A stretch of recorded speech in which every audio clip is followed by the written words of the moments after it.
দেশের বিভিন্ন জেলায় বইছে মৃদু শৈত্যপ্রবাহ। এ মাসে দেশে আরও 5টি মাঝারি থেকে তীব্র শৈত্যপ্রবাহের আভাস দিয়েছে আবহাওয়া অধিদপ্তর।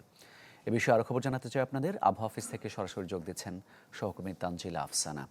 তানজিলা, আবহাওয়া নিয়ে কিংবা শৈত্যপ্রবাহ নিয়ে আবহাওয়া অধিদপ্তর সবশেষ কী তথ্য জানিয়েছে?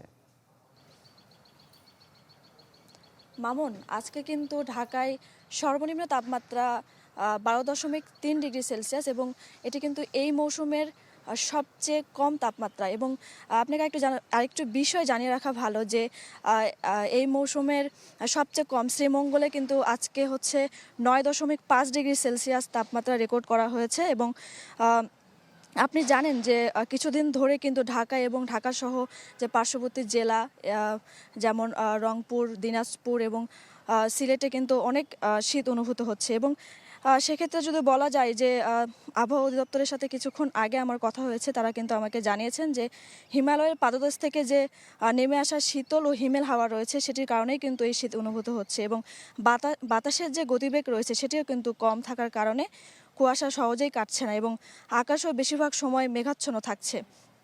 মামুন, আপনি জানেন যে এই যে আবহাওয়ার যে অবস্থা এখন পর্যন্ত কিন্তু এই মৌসুমে গতকালের থেকে কিন্তু আজকের শীতের যে তাপমাত্রা সেটি কিন্তু শীতের যে আবহাওয়া সেটি কিন্তু বেশি এবং 12.3 ডিগ্রি সেলসিয়াস এবং গতকাল ছিল হচ্ছে 12.5 ডিগ্রি সেলসিয়াস। এবং আরেকটি বিষয় জানা রাখা ভালো, এবং গতকাল কিন্তু ঢাকার কিন্তু সর্বনিম্ন সর্বোচ্চ তাপমাত্রা ছিল 21 ডিগ্রি সেলসিয়াস, যেটি হচ্ছে দুপুরের পরপরই কিন্তু সেটি অনুভূত হয়েছে। এবং ইলেকট্রা রেফ্রিজারেটর, খাবার তাজা তো জীবন তাজা।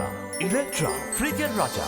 মামুন, আপনাকে আরেকটি বিষয় জানিয়ে রাখা ভালো যে এই যে শীতের আবহাওয়া সেটি কিন্তু হিমালয়ের পাদদেশ থেকে যে কনকনে ঠান্ডা অনুভূত হচ্ছে, সেই অনুভূত থাকার কারণেই কিন্তু আসলে এই শীত অনুভূত হচ্ছে। এবং সর্বশেষ যেটি যে আরও কিন্তু 7 জানুয়ারির পর আবহাওয়া অফিস জানিয়েছে যে আরও শৈত্যপ্রবাহ হওয়ার সম্ভাবনা রয়েছে। তানজিলা, অনেক ধন্যবাদ আপনাকে। দর্শক, আবহাওয়া পরিস্থিতি জানাচ্ছিলেন সহকর্মী তানজিলা আফসানা।